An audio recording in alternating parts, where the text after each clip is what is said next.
If you're dreaming of the next stamp on your passport, consider giving flights and foods a follow.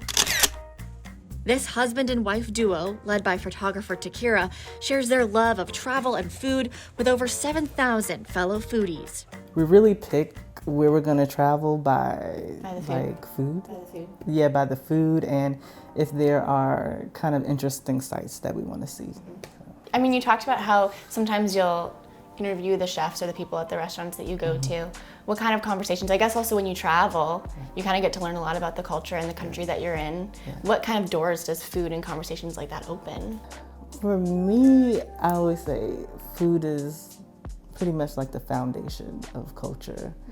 We start talking to people that work in the hotels, people that work at the airport, the person driving us from the airport to the hotel, and we're like, where do you eat? Like, don't tell us a touristy place. Like, just tell us where you eat. That's a great tip. Yeah, if your family wants to go out to dinner, where do you go? Yeah. And, someplace like Jamaica, they were like, oh, KFC. And we're like, KFC? Are you serious?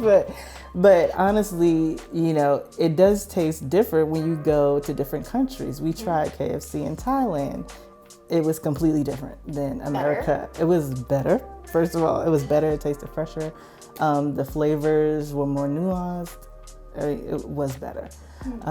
But talking about food is really kind of a gateway into getting to know people as we travel. So, yeah. And tell me about, I know today I can smell this sandwich. Like, it smells so good. Where did you get this sandwich from? Why did you pick it? What's the story about that post? So I got the sandwich from Carl Stubbs. It's it's on Rhode Island Avenue in DC. I've eaten there plenty of times, but I've never featured it on my Instagram because I just have to devour it like once I get it. So Every time I eat. I'm usually so hungry. I don't usually have time to take pictures, but today I was intentional about getting these pictures because I do want to feature them on my page. They've been around for years. And it goes without saying that DC changes every day. Like I guess it's harder to find locally owned businesses. Right. It gets harder and harder every day. How do foodies and food blogs and pages like yours make sure that people are supporting locally owned businesses? For me, I have a website, flightsandfoods.com, so I try to provide as many resources on there as I can, especially since the start of the pandemic. Like, how I started shooting at home was because of the pandemic. I wanted to grow my photography skills, but then I also saw it as an opportunity to promote local businesses. So we would order takeout often, and then sometimes I would replate it, sometimes I wouldn't, but I would still take the photos and post it on my Instagram to encourage people to support the businesses.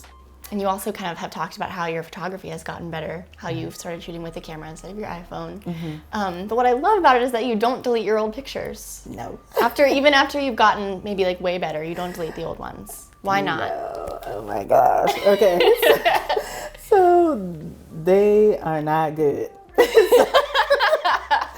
I don't care if anybody tells me because I already know they are not good. But I decided to leave them because to me it shows my growth, and anybody who sees my page, they're like, okay, she's grown here, and like, wow, look at these pictures now. So, and it was for myself. I didn't want to delete them and lose kind of that trail, that history of how far I've come, so I've just left them on my page.